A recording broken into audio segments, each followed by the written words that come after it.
So my background, of course, is computer science, and then I just finished my PhD degree, which is about AI and data science education. And my focus, as Maul said, is especially non-STEM. And STEM means statistical, technical, mathematical, engineering, right? So I focus my technology and data science teaching to this audience, in particular to humanities, and even within humanities, probably business-related course. So I'm also a professor in University called IBMEC in Brazil, with courses especially related to business administration and economics. I guess some of the folks here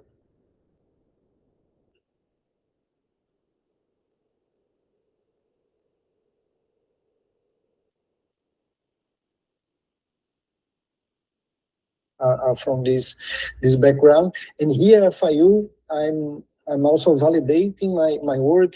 We're gonna use the tool that I'm gonna show here as part of the PhD. And here at the FIU, I work under Professor Geary Group, which is BioOrg.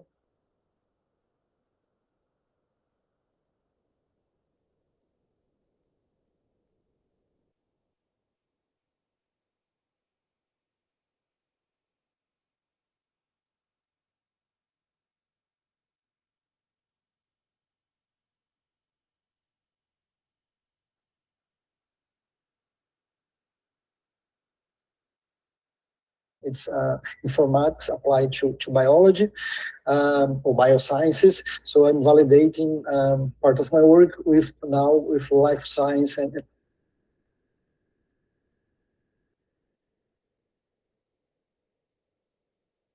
biologicals majors. So it has been quite good results so far. All right. So I'm a little bit about the word of time. We have somehow a lot of ground to cover. I wanted to get started as soon as possible. So, folks, it's very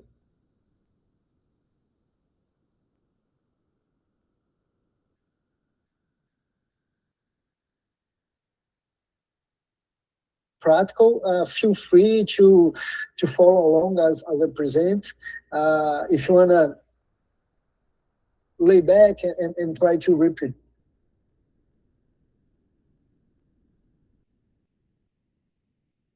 Use do some of these afterwards with the recording and so on. It's also feasible. If you're interested, have this material available here. Molly sent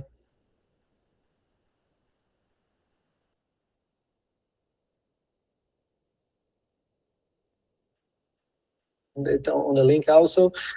Can reproduce afterwards, but if you want to follow along, feel free. And if you want to interrupt them along the way, feel free to either through to the microphone or to chat. Don't worry about it. Feel free to interrupt it anytime, right? So we're gonna have 2 days, right? Have today and Thursday. Today, we're gonna focus on descriptive analysis. So we're gonna look to past data and try to summarize these data. Try to use some very simple graphs like bar charts, pie charts, line plots, and so on. And we're going to start using a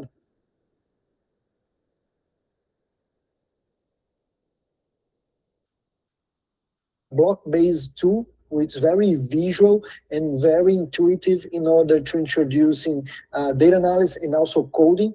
So the idea is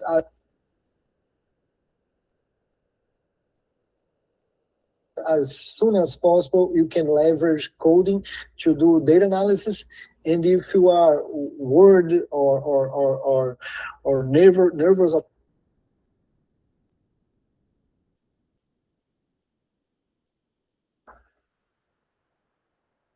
about coding, I can guarantee you that it's going to be quite simple. So currently, that's the right time for non-technical people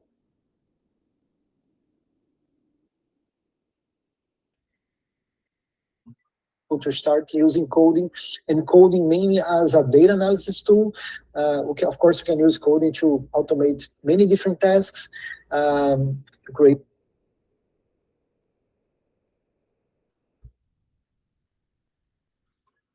application, create websites, create games, automate, I don't know, day-to-day tasks. It's totally possible.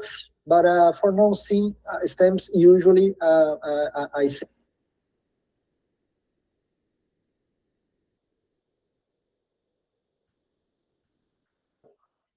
that coding and programming, it's a very flexible tool to do data analysis, right? And why is the right moment? Because right now we have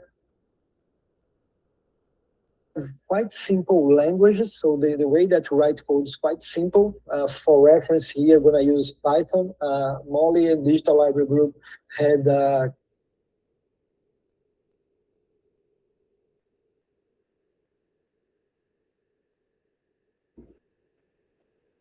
couple session, quite longer session a couple months ago on Python. For the ones have some familiarity on Python, it's going to be very straightforward, probably.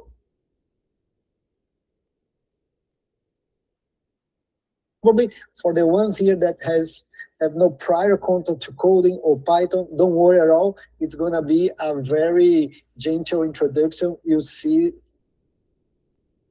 be able to see that it's not as hard as it's look or as it sounds. And secondly, we have now within the computer science world, cloud computing, right? So cloud computing, and using a fancy word, it's making computing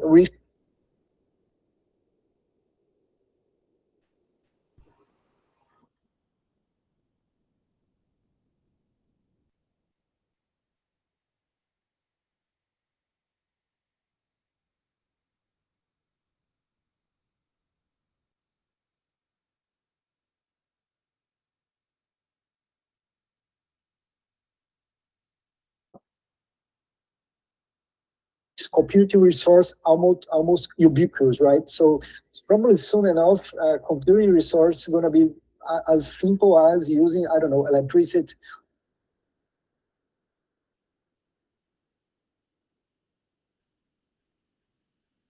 water, heating, and so on. We just hit a button and don't worry about the details, how to install, how to configure, anything like that. So we are more or less at this point. So we're going to set up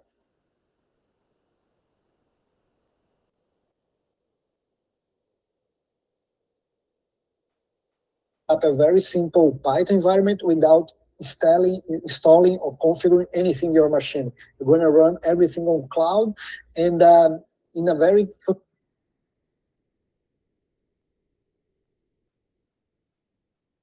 familiar environment. We're going to create that within a Gmail, Google account, right? Probably every one of you have a Google account, like a Gmail. Actually,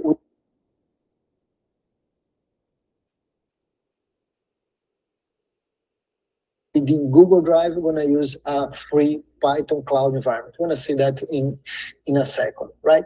So, all right, just get started and have the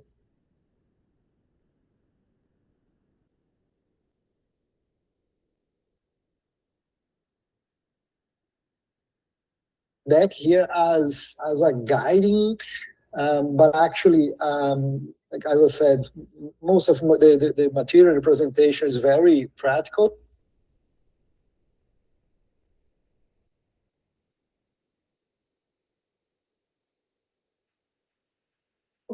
So we are going to use this block-based tool. It's called Blockly. That's this guy here.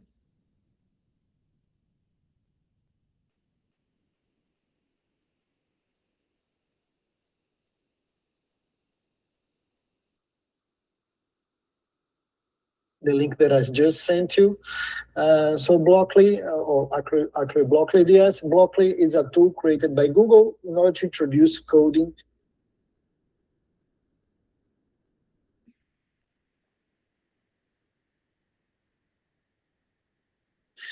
for either STEM or non-STEM. So we have like simple blocks here related to classical programming elements like if, loop,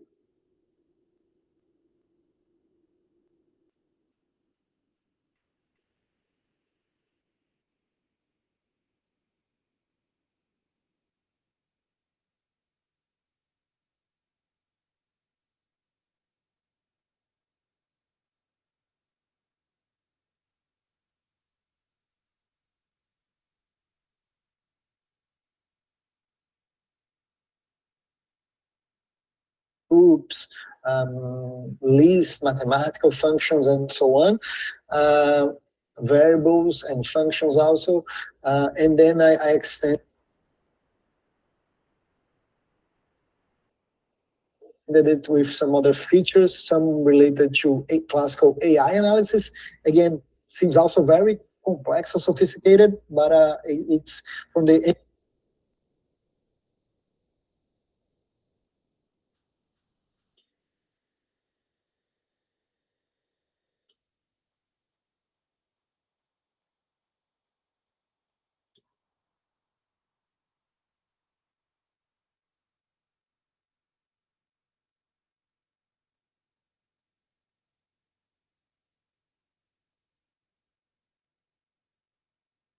user perspective, it could be as simple as a black box that you do numbers and forecast of values and categories.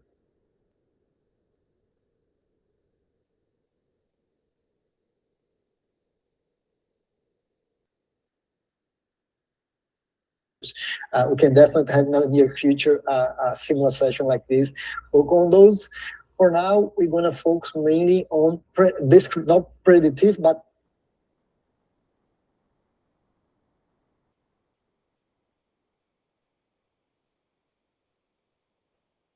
descriptive analysis, right? We're going to analyze past data and try to drive insights from those data using some techniques and graphs, right? So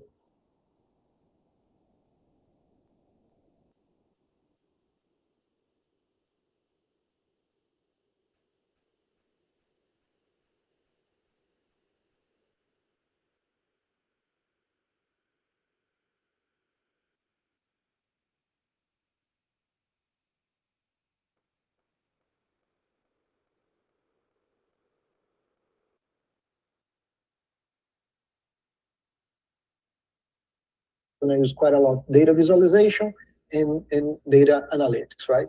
So starting with a data set. So here I have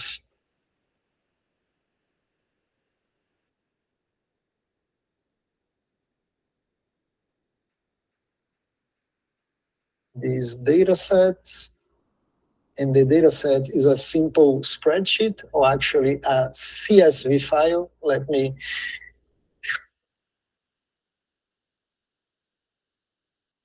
show the link that I just pasted on the chat. It's a regular CSV file published on the web. What's CSV? CSV is very similar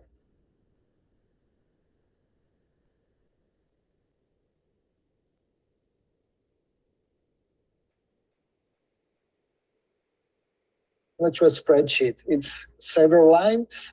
Each line is a record. The first line are the headers, and each cell or each value is separated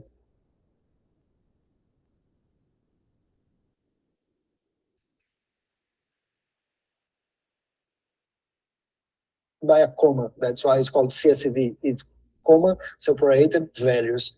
If I download it here, um,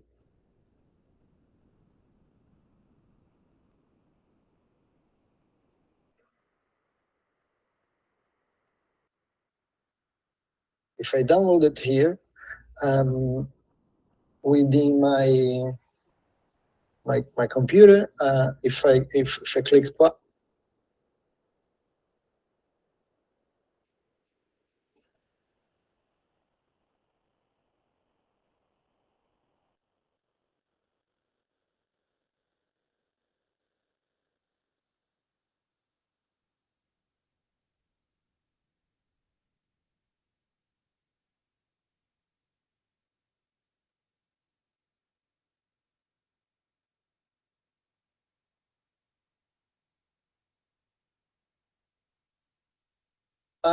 it should be able to open within Excel or whatever spreadsheet tool you have. So it's as I said, it's a simple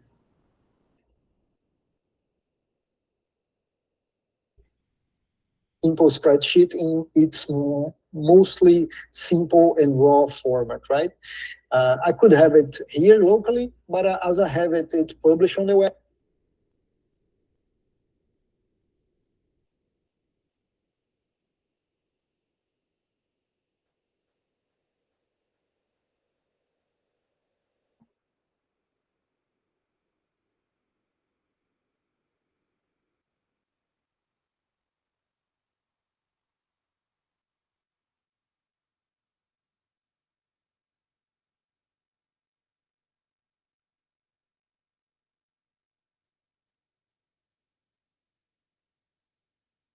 it makes easier for us to share and to start our analysis, right? And the data set that I have here, it's also very simple, like a dozen rows,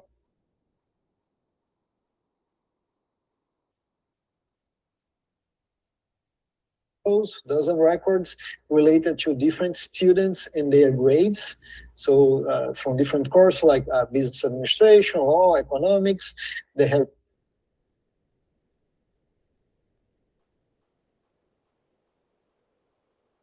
like three different midterms or different exams, and the final grade, which is a numerical value, and associated with this numerical grade,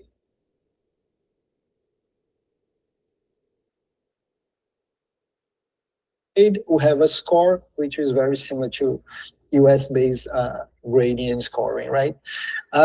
So yeah, I have this URL here.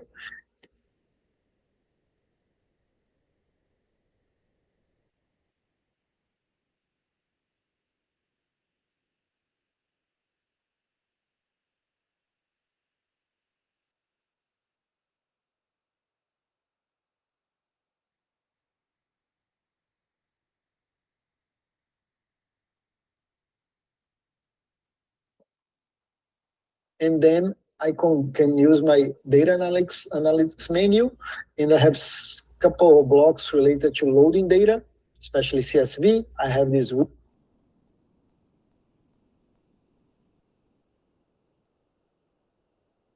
read data frame. I have the dictionary, which I created manually, my data. And then if I have a local file, I have this open file one. So let's use this read.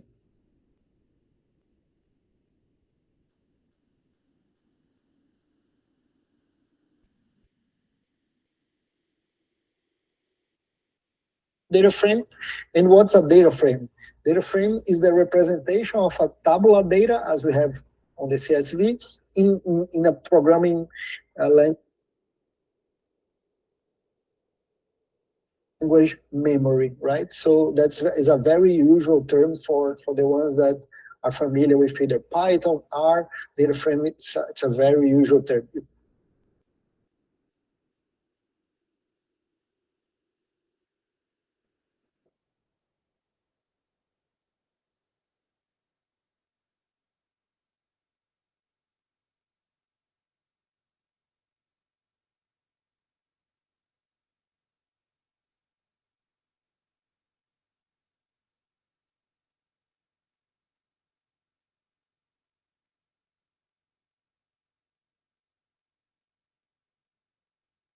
You can think as data frame as a table, right, or as a spreadsheet. So I can connect this read data frame component within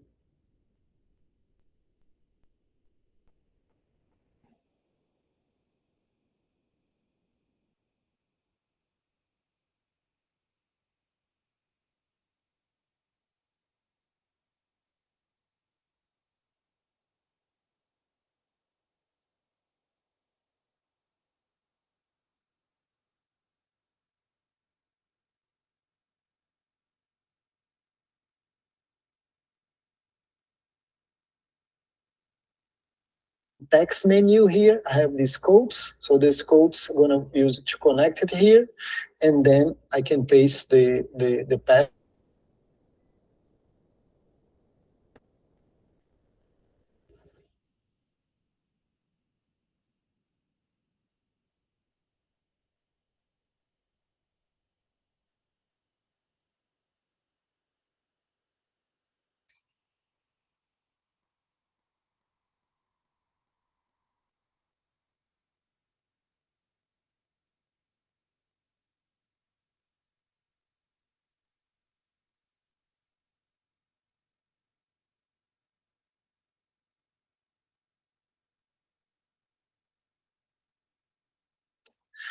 And then the output of this read, I can put it in a graph visualization. So within data visualization,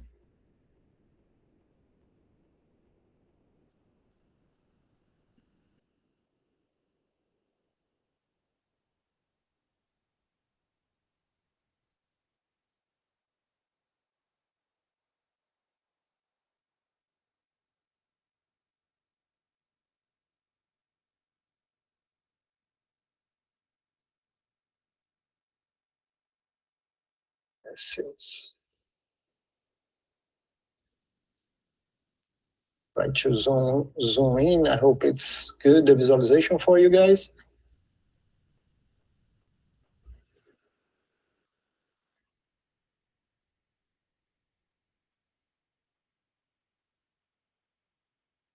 So within data visualization, almost at the bottom, we have table view. Table view. I can connect table view here.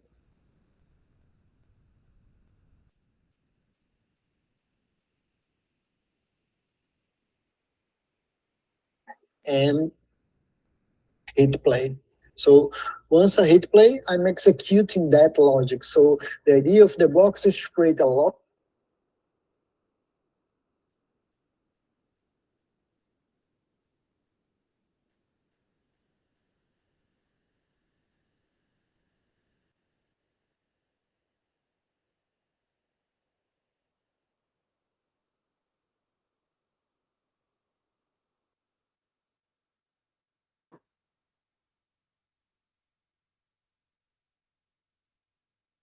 logic of programming, and programming it's something simple enough as a cooking recipe.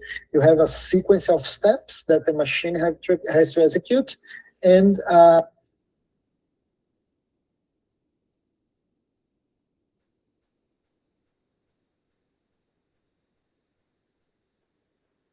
produce the result that you expect, right? The challenging part is for you to detailing the set of instruction in order to the machine to execute.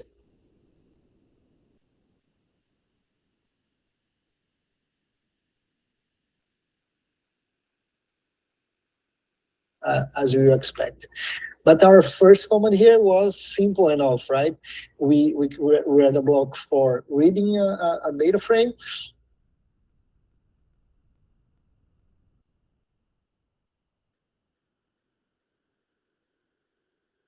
And then this data frame that's the table in memory, we're putting it into a table visualization. So it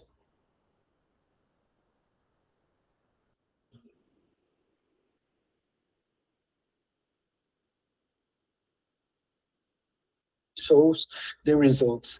A lot of times it may be useful to use variables. So variables again, it may be like a fancy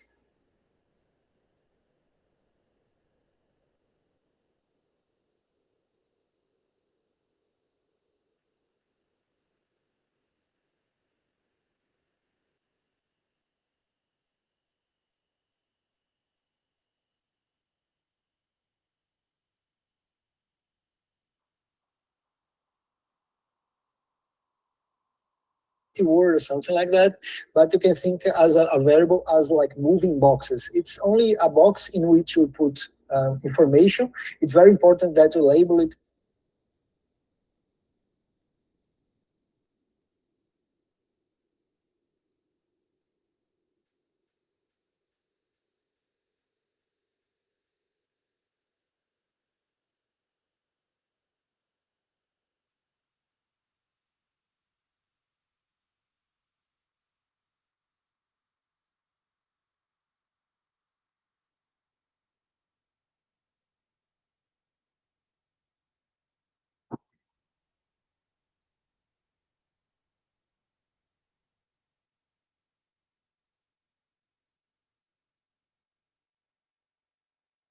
correctly, so you make sure that you understand what's in that box once you want to use it. And then as soon as you want to reuse it, the information that's saved on that box,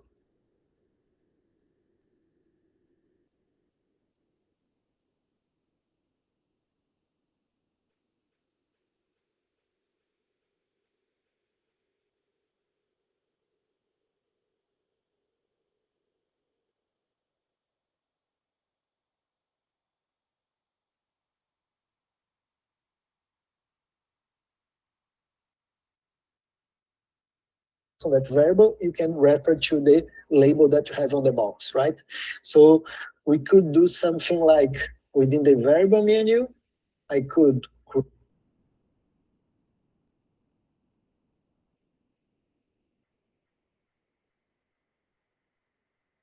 create a variable, and let's call a variable. It's ideally should be a very suggestive name, but let's create something as simple as VF or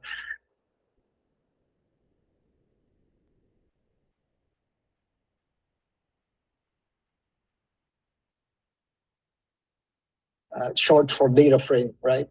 And then now I have the setdef, which is in order to save information in that box, and then this df block here.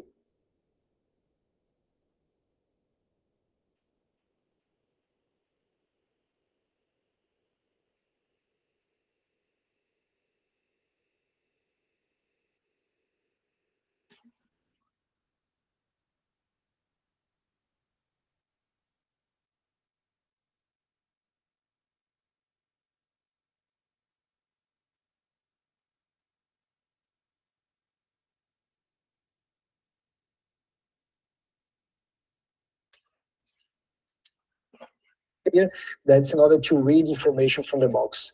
So I'm going to use both of them.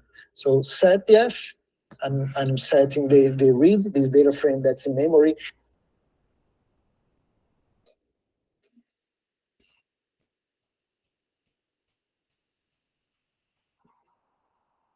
saving that box. And as soon as I want to read information from that box, I can use the other block, this one, the reading df. And then I connect through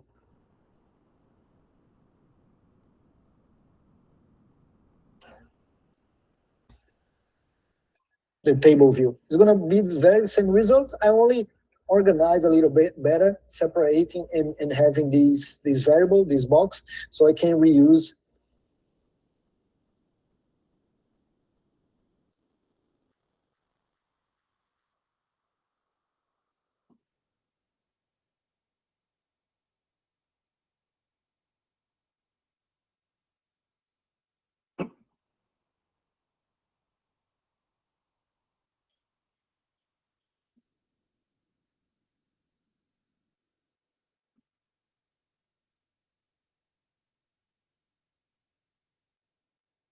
in other points of my code, right? And again, code, as I said, it's something as simple as cooking recipe, right? You have to define a set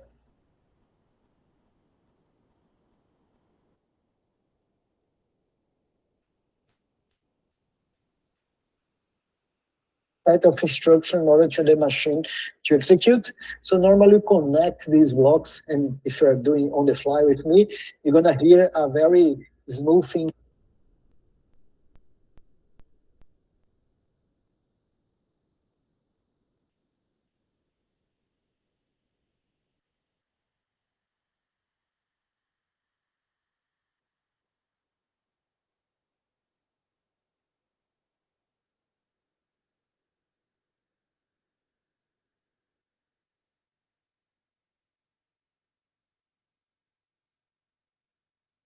sound that something is connecting. It's very interesting. But yeah, you have the sense now that the machine is gonna execute these two rows in a sequential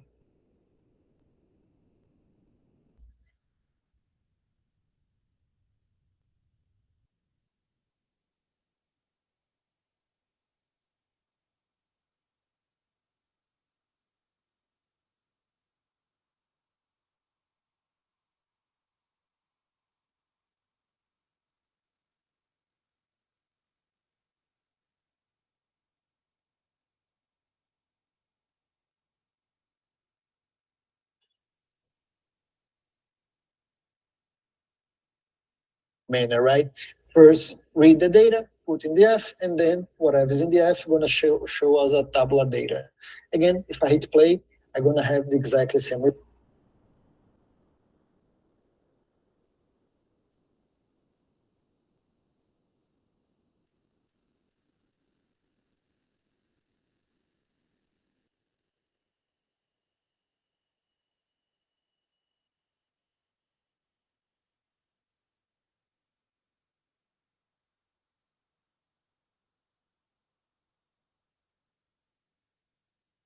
results.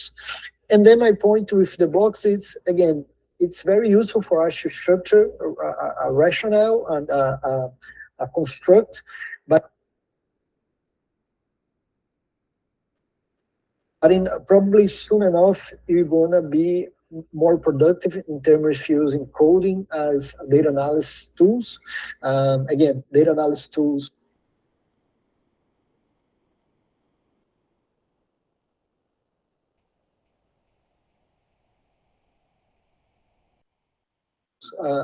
as programming language are very flexible and very powerful in order to do whatever analysis you want to do, and also being able to process as much that data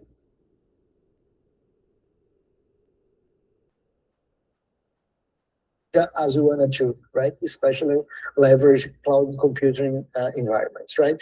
And then it's this conversion from programming logic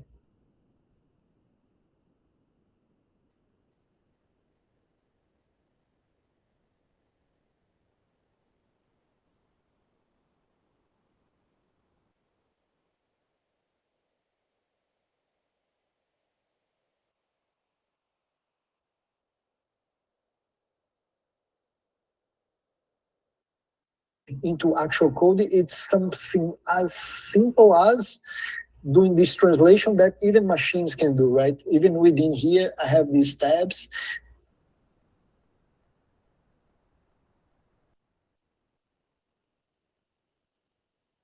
that do this translation. So if you want this code in JavaScript, it's available here. If you want to enter it in Python, it's here. In R, it's here, and so on, right? Let's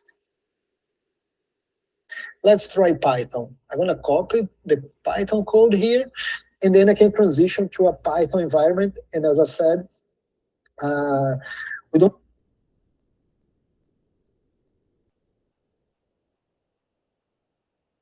have to install anything or configure anything. You simply go to a Google Drive account, if you're in your Gmail account, regular Gmail, and you go to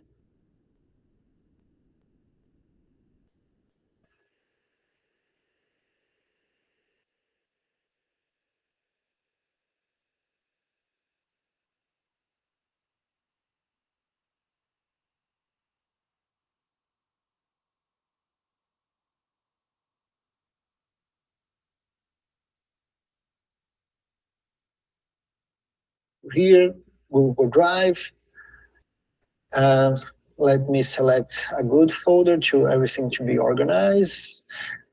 We can create, as you create a new document or a new Google Sheets or slides, you can create it. There is a more button here. We have something called Google Collaboratory.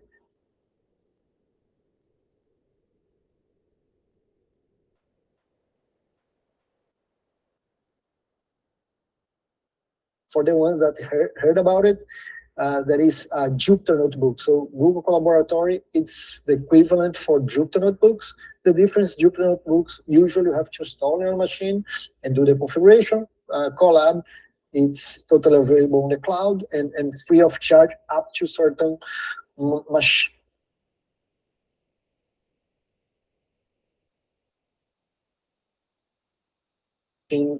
Computing power, right? So in case you don't have that option, it's very easy. We just click connect more apps here, look at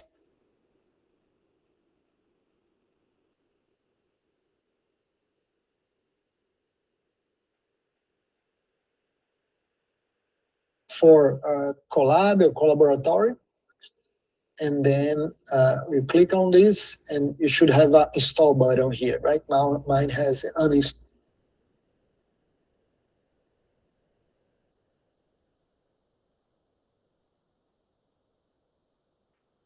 Install as it have installed already, right? Once it have installed, again, it's quite simple. You go here, on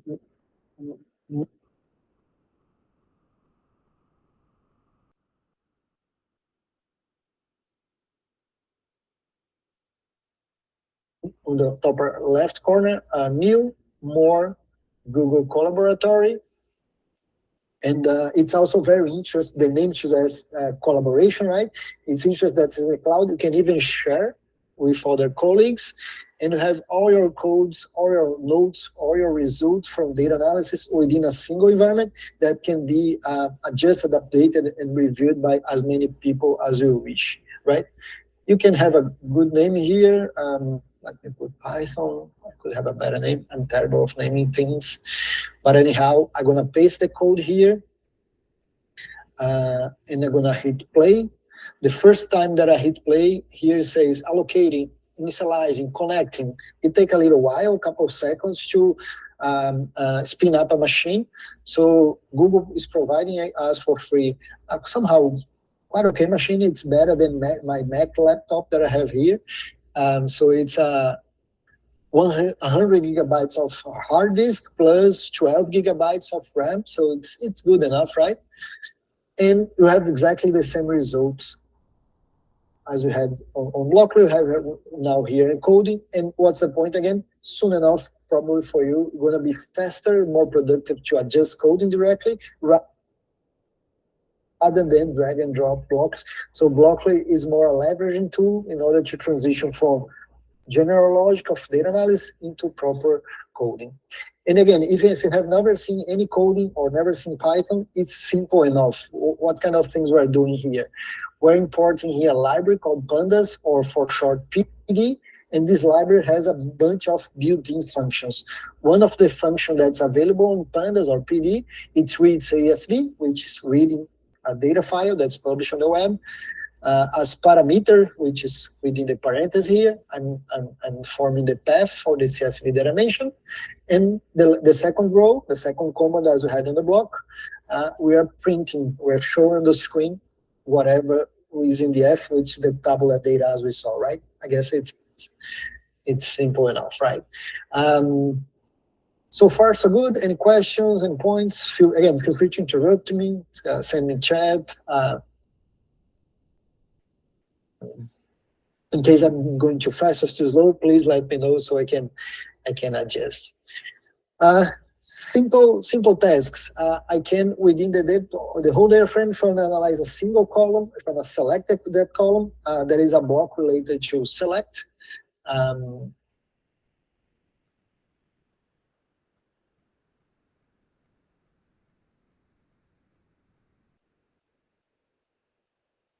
Let me go back to block. If I want to not show all columns that I have here, if I want to show only the student name, we have a column called student. So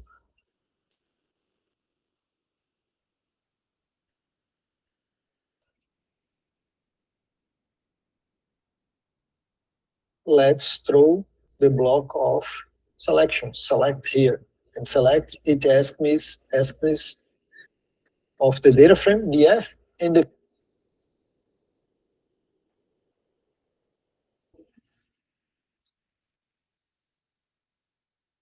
field name or the field name. Within that gear here, I can add extra fields if I want to. So if I want, for instance, the name of this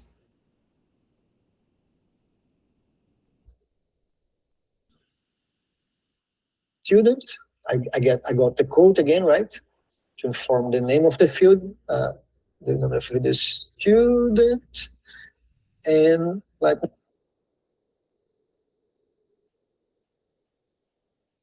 me say if I want the score, it's the letter grade for them, and then we have it. So within the whole data frame,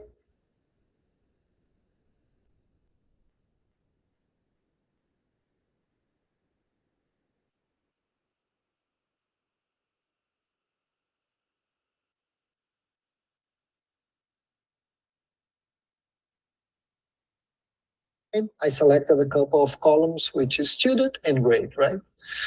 And again, if you want to keep switch back and forth between blocks and code, it's totally a very good idea. That probably is the very easy way to start getting familiar with coding, but very similar here. I can copy the code here, or even only this part, because the import part I did it once. I don't have to redo it again. Like, there's only the last couple of line codes will be enough. Or actually, the last line of code would be enough because the first one exactly the same, right?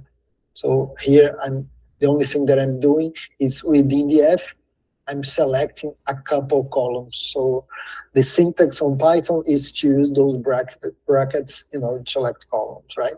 So we, let's say, focus on a specific column or a specific pair of columns, but if you want to focus on a specific set of rows, if you want to filter rows, there are also a command for it, that is a block for it also. So if instead of focus on columns, if I want to focus on rows, if I want to filter rows within data analytics, we have here a filter block. Again, I can connect it here, connect the data frame, and put my criteria or my criterias here. So let's say if I want only the student with the grade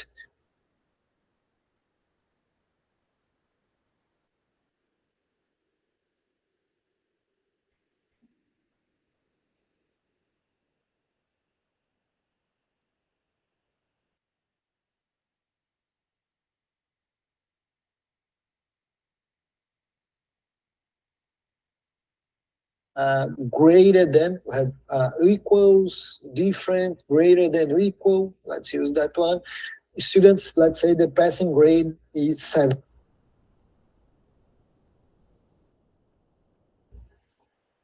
So I want only the approved students. So within the similar to text that I have with the quote, if I want to use a numerical number, I'm going to go to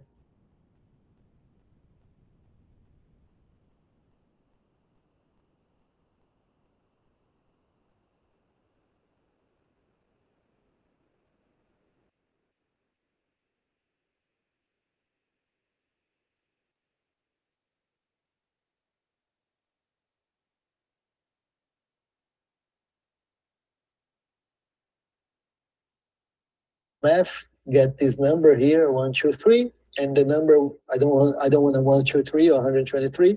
I want the number 7, right? And then I can filter out only the students with grades above 7. Those are the students with grades above 7, right? So we have all the students here that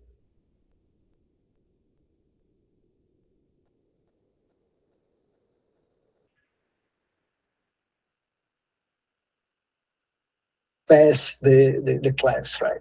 And again, you can keep switching between blocks and codes, right? So if you want to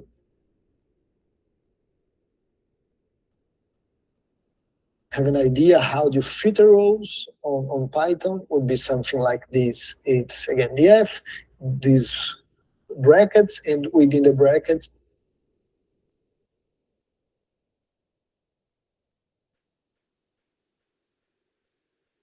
we put the criteria. The criteria here is df column grade being greater equals than 7, right? So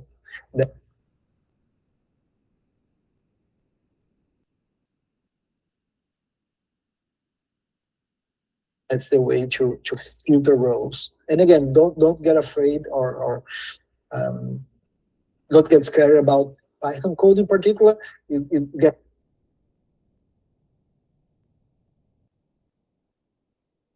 used as much as you use it. For now, I guess it's more important to focus on, again, the programming logics using blocks, right? So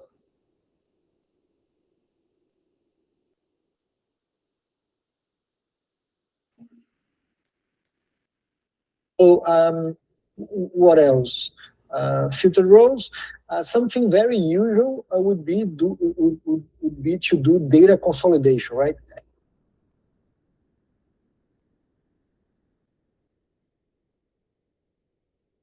Here we have a very short data set, only like dozen rows, but could be 1,200, could be 12,000, could be 12 millions.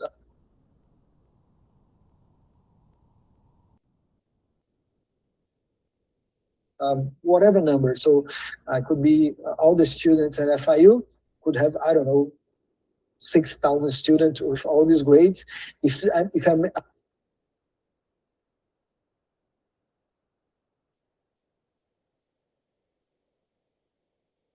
I'm the dean or a course team, I don't want to look throughout over 1,000 rows for each single individual student. I probably gonna want to do a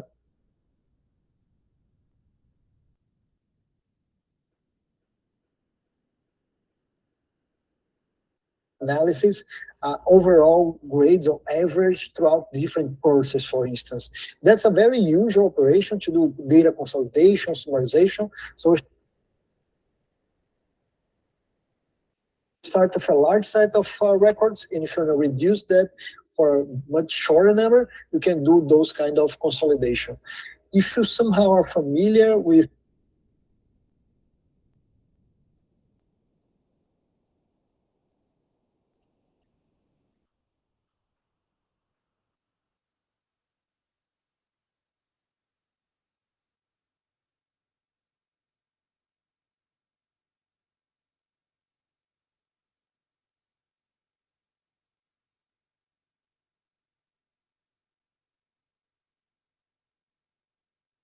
Excel or the spreadsheets, it's something equivalent to a pivot table, right? I don't know if you're familiar with pivot table, but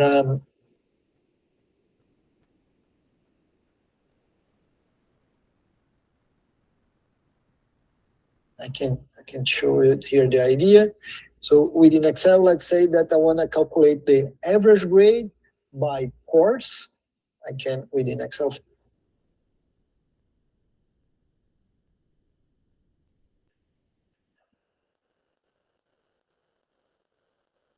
For instance, insert a pivot table, and then normally I would aggregate by a categorical column, which is the course here for us. So on pivot table here, I can drag course to rows. And then I want to do a mathematical calculation on top of a numerical value, right? For us here would be the grade, right? So I'm going to drag grade here to values. And Excel try to predict whatever mathematical function I want to throw. So he used the sum function. It's not sum that I want to use on this case. I'm going to go here field settings and change it instead of sum. I wanna see average. So I have the average for each course. So business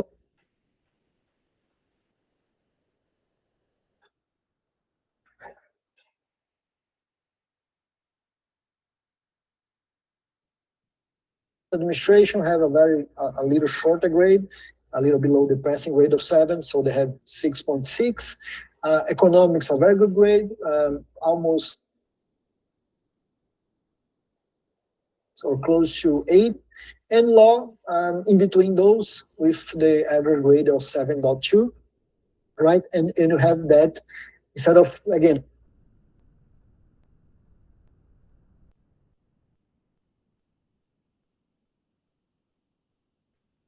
looking for each student row by row. I have a general overview how on average my courses are going, right? And if I want to compare those that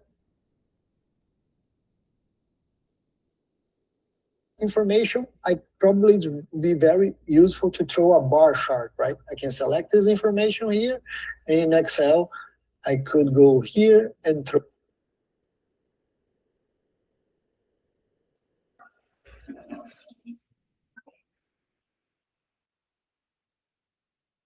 a bar chart, right? So it's very similar operation that just did in Excel for a very simple spreadsheet. We could do using coding and have the ability to process not like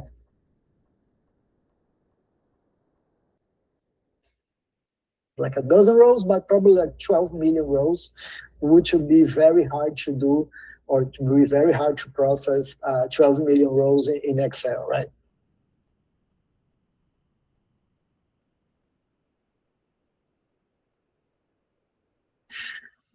So back to blocks, let's try to do this very similar operation. Let me throw the filter away.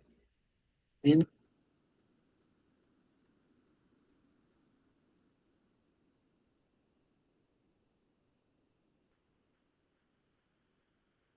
within data analytics, we're going to use two blocks, one for grouping purpose and the other one to do the aggregation function. So we're going to first group by. So let's connect the data frame here. And you want to group by a categorical column. The categorical column that interests us here, it's the course, right? So I'm going to group by course. And then once it's aggregated, let's apply the mathematical calculation on the numerical column. So I wanna throw this aggregation function here. I have different aggregation functions, sum, count, max. It selected the one that I want to use. I want to calculate the mean on top of the column grade, right? Yeah, that's pretty much it. I can hit play, and I have exactly the same results that I had on Excel. A business administration, 6.6, law 7.2, and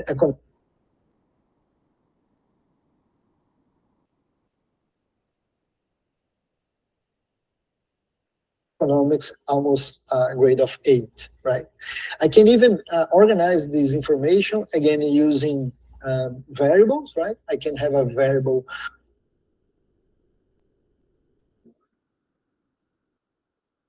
for this aggregated value. Again, I should have a better name, but let's call it AGG. And I can do like set AGG to this calculation.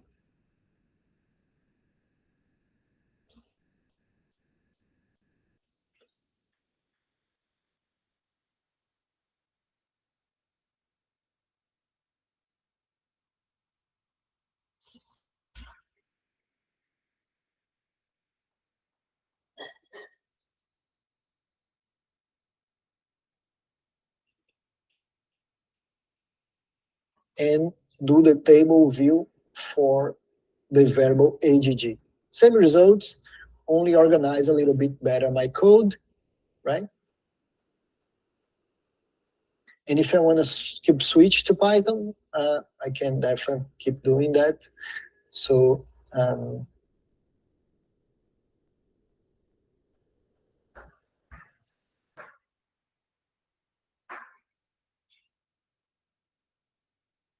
again, as you want to get a little bit more familiar with Python, the operation was quite simple, right? With a single, very simple line of code,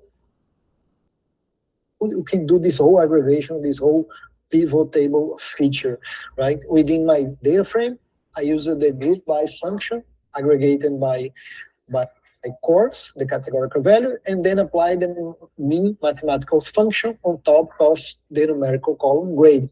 And then I saved this result in a variable called AGG and said to Python to print this result, right? So I printed this result as we have it here. It's as simple as that. And as I said, you probably will be able to progress again very quickly. I'm going to do the opposite now, but of course I'm going to go back to block.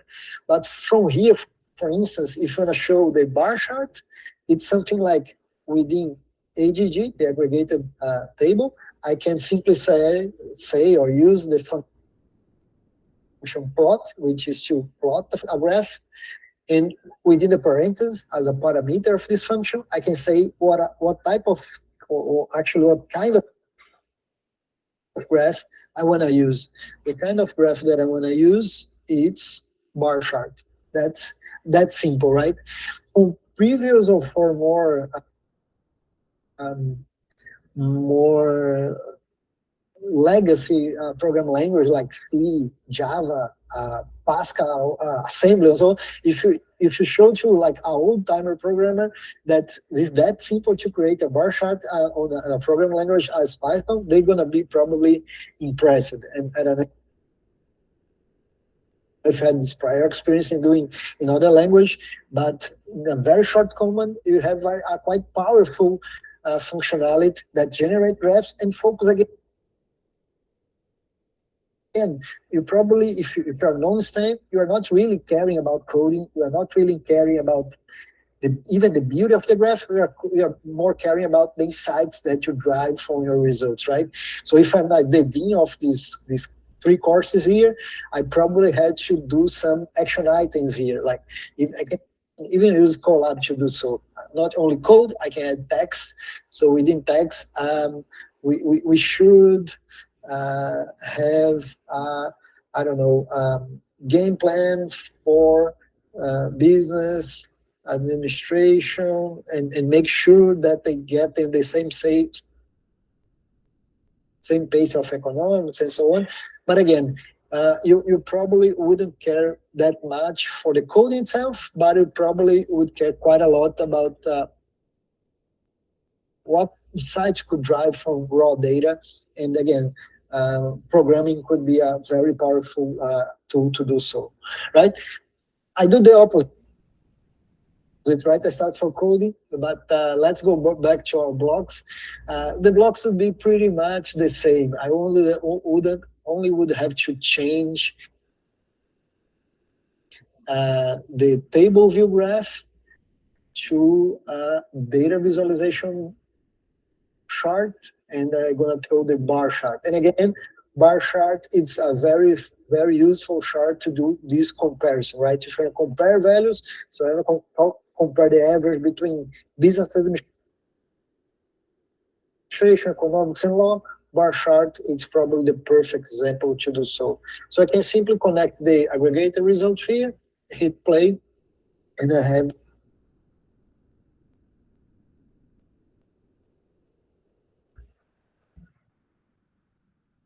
exactly the same result, but running here on blocks. And again, I can keep switching between Python and blocks to do this translation.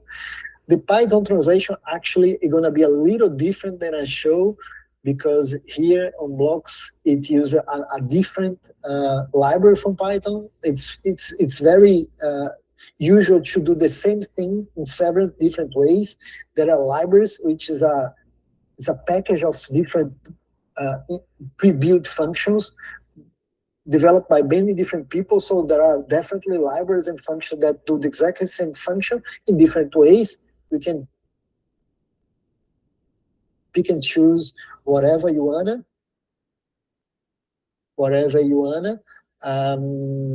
So let me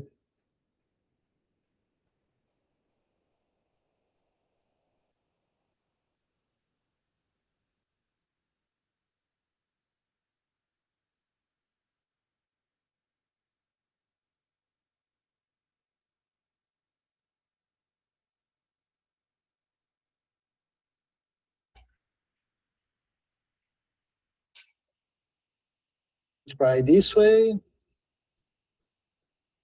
It's another way to create bar charts using this other library called Seaborn, and Seaborn is too long for coders to keep retyping, so shorted as SNS. And it's again quite simple. It's SNS. We use the bar plot function, and you say on the x-axis, I wanna have the name of the courses, which are the index for our table. It's this is the index, ADM, economics and law, the index, and the values are these average here. So the x-axis would have the courses, and the y-axis would have the average, right? Would have the average. So Seaborn had exactly the same result, a little different on the presentation, the aesthetics, a little bit of color, different fonts, but again, the same results. Oh, and this last part that I have here, it's if you want to throw additional information like title or caption for the axis, it's possible to do using this set function. If I'm not using, I can simply remove it. I have these very same results. So what I want to show you guys is these as even different ways of doing the same thing, both for all versions, quite simple enough, right? The other one, I had the data frame, use the plot function, and say that I want to plot a bar chart.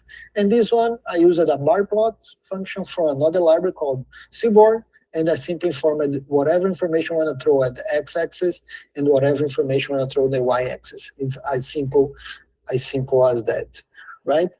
So again, bar chart is a very useful graph for comparing data. But if you want to, for instance, analyze proportion, if you have the idea of the whole of 100%, and I want to see like percentage of those proportion, probably a little bit controversial graph. It's the bar chart. It's controversial because if you use it without like percentage, it's quite hard for a human eye to perceive differences here. But anyhow, it's still a good graph once you want to analyze those proportions, right? So let's do something similar to what I did, but a little different. So again, I want to do aggregation. I want to still aggregate my course, but instead of calculate average on grades, let me simply count as many students as I have by course, right? So let's count the student name. So the column will going to be student, the student name, right? And instead of a mean, I want to count, right? I want to count. And now instead of a bar chart, I want to throw pie chart, right? Here we have it. So we have the captions. The blue is business administration. So business administration and law, they have the same number of students, 41%, which is 5 each for the total, for the 100% of the 12 students that you have, and only 2 of economics of 12, which represent 16%, almost 17%, right? And again, I can keep switching between blocks and coding, right? On coding, I can grab some lines. For pie chart, we are using another yet library because Seaborn, funny enough, Seaborn has hundreds of different graphs, but it doesn't have or doesn't support pie charts. So we're going to use a library called Matplotlib, and it's a little bit longer the name, but anyhow we're shortening it to PLT. And then if again, getting step by step a little bit familiar with Python. So we are importing PLT, we're doing the aggregation again. So the aggregation is a group by course, and then applying the count function over the student name, right? And then using the PLT, within the PLT library, you use the pie function, and for the X values, let me do it in 2 steps, right? So on the x-axis, I'm using the aggregated values, which are those numbers, and the labels of each slice of the pie are the index, right? The name of the course, administration, law, and so on, right? And you have a very similar graph as you just had on blocks, right? So far, so good. Again, guys, feel free to interrupt me either over the phone, over the mic, or on chat. Again, I hope I'm not going too fast. The last type of graph that I want to show you guys today is the line chart. Line chart is very useful to analyzing trend. So bar charts very used to comparing values. Pie charts very useful to analyzing proportion. But if you analyze trend, probably the line chart is the most useful one. On that case, we should have on the x-axis a time series value column, either if it's year, day of the week, hour, seconds, whatever time scale you have, that should be within our x-axis, right? And on your y-axis should be a numerical value that varies alongside that time series, right? So I have a different data set here of COVID cases. Let me throw it here on the chat. Let me show it a little bit. Again, it's a CSV file, a little longer file with, I don't know, 500 rows or something like that. That starts at early COVID days, so started January 23rd of 2020, and it have the new COVID cases for Brazil, India, and the US. So of course, Brazil, US have very little at the beginning, and then starting ramp up at different times, and it goes until not the end of COVID, it goes until mid 2021. Yeah, it go until the end of August 2021, right? But so let's work with this guy then. Going back to blocks, let me throw away most of this stuff that I'm doing here. To throw away, I guess you realize that, right? I'm drag and drop this stuff to this pressure bin here. Throw away this. And to the F, I'm going to form a different file. I can visualize that as a tabula data. Very same idea. Tabula data again, repeating what I did recently within data visualization, table view. And for table view, I'm gonna connect with the variable VF, right? This reading block here, and connect these two instructions in a sequential manner in order to the machine to know the sequence to process.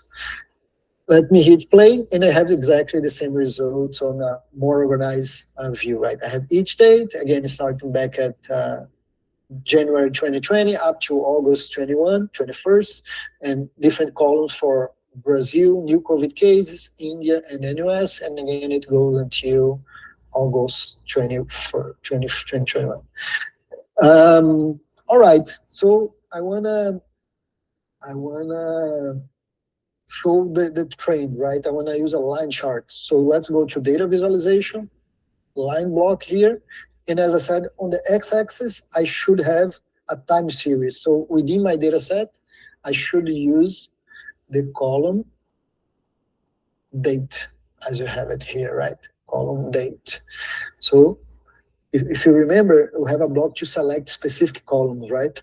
Within data analytics, we have the block here to select the different columns.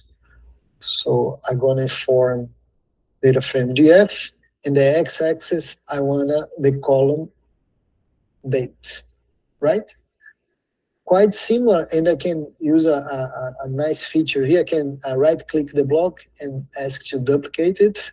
And the y-axis, let's say if I wanna analyze US cases. So the column that I wanna select for the y-axis, it's the US column, not data, not something else. So yeah, that's pretty much it. We are good to go. And here we have it, the curve. And you guys probably had that memory, how COVID hit hard by the end of 2020, and then a second wave or a large second wave, have like 4 different waves, right? Around April 2020, and then by summer 2020, over the winter of between 2020 and 21st, and by summer 21st, you guys probably remember those wave of COVIDs. We're gonna compare that, for instance, for Brazil. It was more or less the same, a little delayed in comparison to US, but more or less the same behavior. But anyhow, keep switching between code and blocks. Again, I can go to the Python tab, copy this block, throw at column. Right, so I'm same operation from pandas library PD. I'm reading a new CSV, which is this path here for COVID cases. I'm printing this table. I could even throw that away if I wanted to. Yeah, probably makes sense. Yeah, I could, for instance, I had that print because I had this table view. I could drop this table view altogether if I wanted to. Yeah, probably make more sense. But anyhow, I threw away the print, the table view, and then here, very similar to had like from Seaborn, the bar plot in which we from the x-axis and the y-axis. Seaborn also has a line plot, and then we form on the x-axis the column date, and the y-axis the column US. That's it. That's as simple as that. Here it is, and you have this very same results now in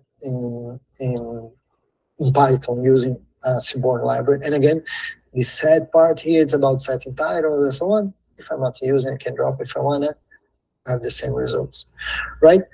Back to blocks. We don't have to limit yourself to a single column. I can add additional columns here. So on this gear here, I can drag from left to right other items. So I'm gonna open other slots here on my block. And then on these slots, I can form different columns, right? I could form not only US, but I could throw Brazil, I could throw India, and I can compare those trends along time. Here it is. So as I was mentioning, Brazil. Let's put India on the side for a minute. Then I can show India back. So Brazil, it's quite similar to US. It was only phases. So our first wave, it was like few weeks after you guys, and then over the end of 2020, more or less the same. I'll have our peak a little phased from you guys, and then by 2021, more or less the same. And the scale was a little bit different. I guess here was even as proportion to the population, probably more or less the same. US, it's a little bit over 50% more larger in population in comparison to Brazil. And India, if you throw India now, India was a little different. India took longer to start in at least formal reports of COVID. But once they had, so they have quite a large wave by the fall of 2020. And then by 2021, they had a quite large peak with days with over 100,000 new COVID cases by day. So it's definitely an impressive number. All right, guys, make sense. So in short, we saw quite simple operation of summarizing data, something if you are familiar with Excel, like pivot table. We start with numbers, various rows, and if we have to shorten that for a subset or for compilation of those, customization or consolidation operation, it's very useful. And then we use 3 classical graphs. If you want to compare, use the bar chart. If you want to analyze proportion, use the pie chart. If you want to analyze trend, we can use line chart. And we are all the time using this block to create this rationale, so you get familiar what kind of analysis or some of the techniques of data analysis. Again, for now, we're talking about descriptive data analysis. We'll look to past data and try to draw insights from that past data using consolidation graphs. But also we could use those in the near future to do prediction using, let's call it, sophisticated AI algorithms. But again, from the end user perspective, they are quite simple, right? And again, the blocks, it's a transition tool that you may want to soon enough move to coding. And again, you don't have to be scared about coding. Using language like Python or R within a cloud environment like Google Colab, it's simple enough. You can simply probably don't care that much about coding, and leverage coding again to analyze the data and draw your insight, draw your action items. That's important for your day-to-day, much more important than the code itself. That's a very good tool to leverage that as you keep switching from one to another, and probably soon enough, you're gonna feel much more productive adjusting code directly rather than drag and drop blocks. So blocks, it's a transition tool. I had a proposal. We have like less than 10 minutes. I have 2 exercises here we can do now, or if you want to do it on your own, it's fine. We have a quite simple exercise with a simple data set. We can try it now if you want. I can give like 5 minutes or so for you to try, and then I can solve it. And then I have a more challenging activity. You could grab your own data set from this famous website called Kaggle. I don't know if you've heard about it, but it has data sets from many different topics.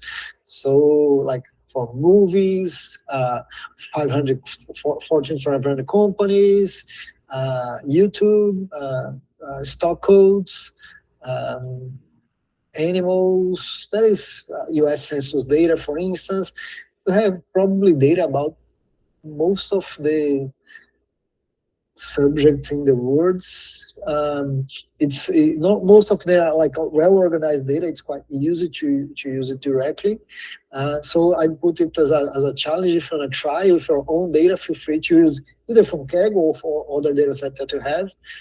We can review some of it on Thursday. And for now, if you want to wrap up and close with this more simple exercise, I have this other data set here. It's a data set of a company with few orders. So we had the type of the product. So the company, a particular department, the administrative department, ordered 3 reams of A4 paper. Sales department ordered 3 boxes of pencils. HR ordered 10 boxes of blue pen.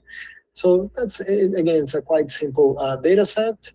And I want you guys should try to do, and I can throw like a 5 minutes or so.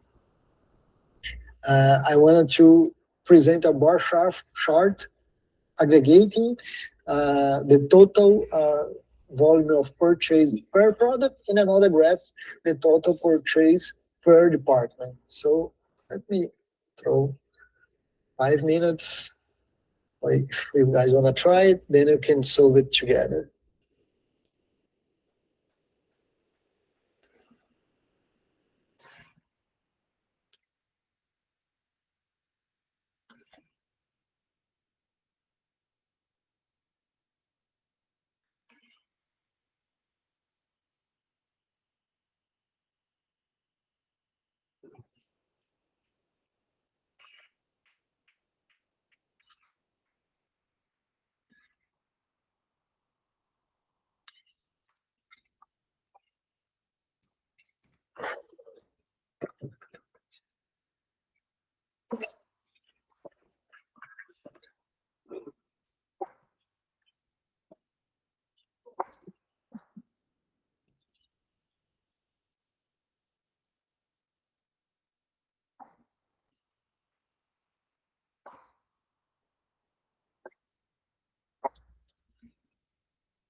And just make sure if you have no idea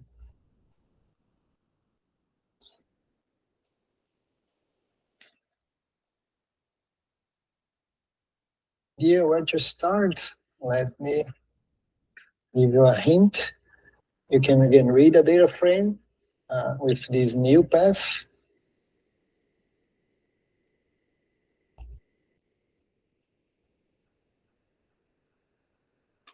It's normally quite usual or useful to use variables.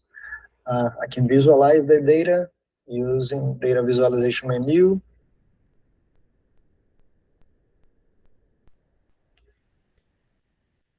Table view, and I can show the variable here, right? And I can see the purchase that I mentioned, the administrative department bought 3.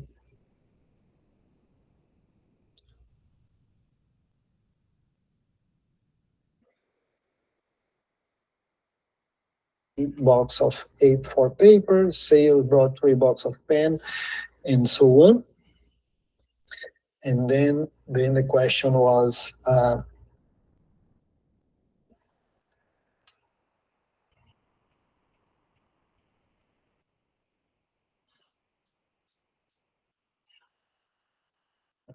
how do I aggregate it per product, right? Totalizing, doing a sum of purchase per product and then per or by department, and show that in a bar chart, right? So we have a very good tip here where when I go, we want to then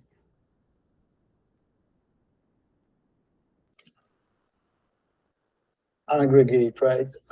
We're gonna group by, the data frame is df, and I wanna group by initially by product.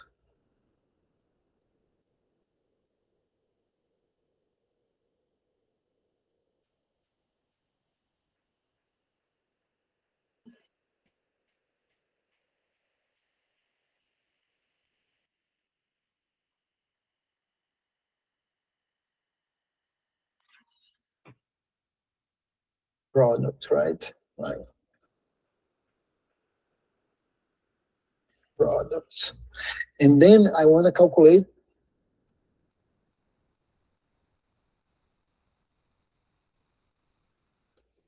a mathematical function over a numerical value, right? So I'm going to use the aggregation function. We used mean, used count at this time.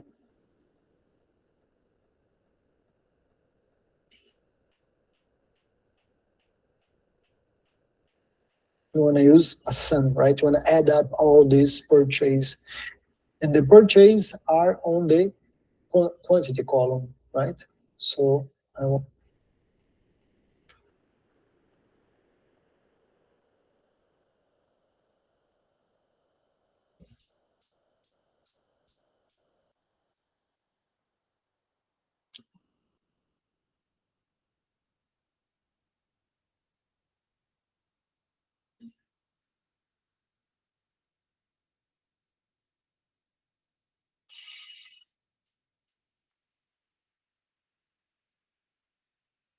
want to apply the sum function over on the quantity column.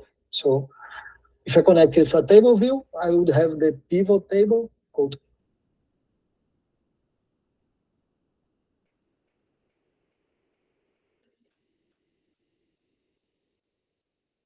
code, right? I would have the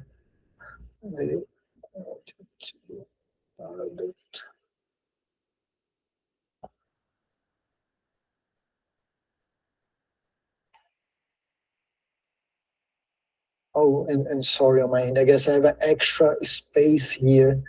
So I make sure I'm gonna adjust this data set.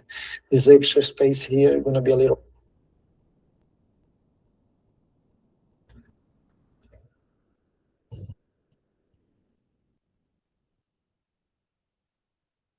annoying.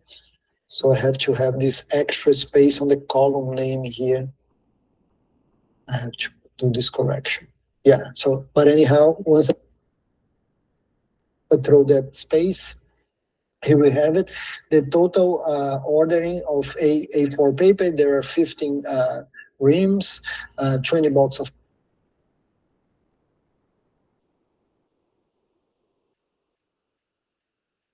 pencil, regardless of the department, right? 16 boxes of blue pens and so on. Again, regardless of the department. But I don't want to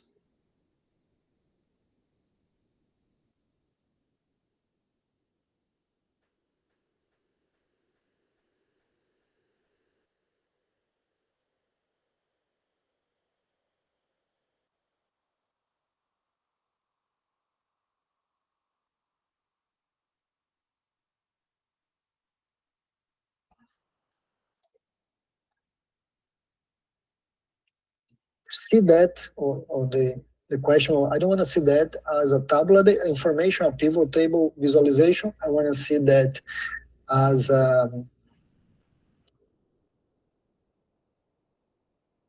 as as a bar chart. So instead of using a table view here, back of data visualization, let's throw a bar chart.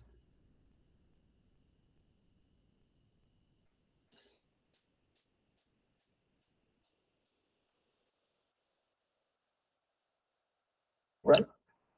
And here we have it. So you can see the most ordered product is black pen, followed by pencil and blue pen, and a little bit of A4 paper. And again, if you want to keep switching between blocks and code, it's quite simple. Let me throw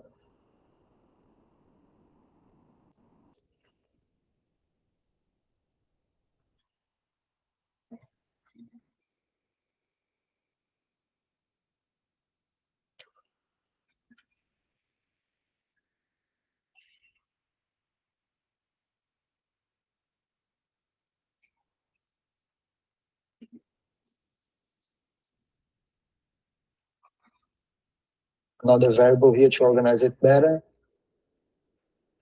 So let me have the aggregation within the AGG variable and bar chart.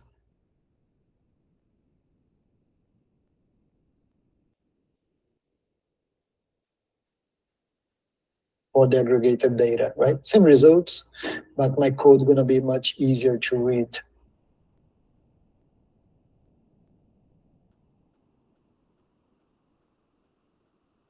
And here we have it, right? Same graph, a different visualization. Of course, you can adjust a little bit the organization of this caption here, that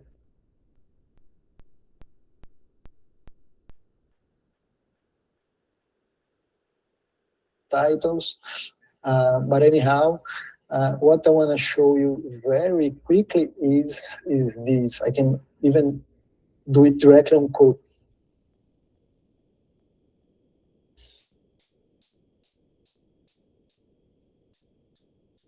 As I said, coding probably going to be more productive soon enough rather than blogs. So the second question is, how do this totalization by department, not by product? So instead of product, I could have here the depth, the department. Oh, there's an extra space. My bad.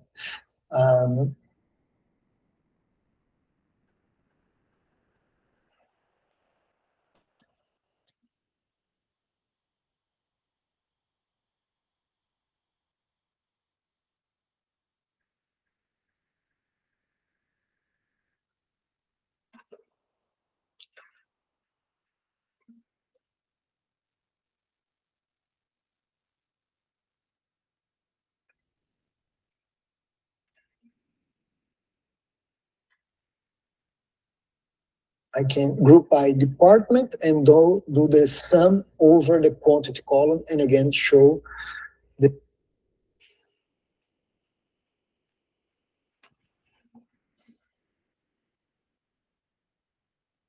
bar plot for the department and for those values on the y-axis. So here we have it without even going back to block. I did a simple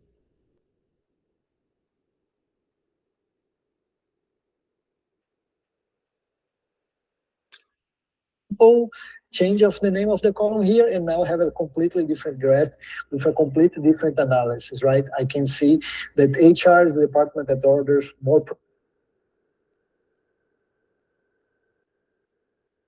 simple change of the name of the column here, and now have a completely different graph with a completely different analysis, right? I can see that HR is the department that orders more products for my company, followed by an administrative department, and then sales. Guys, I guess we are right at time. So I want to thank you again.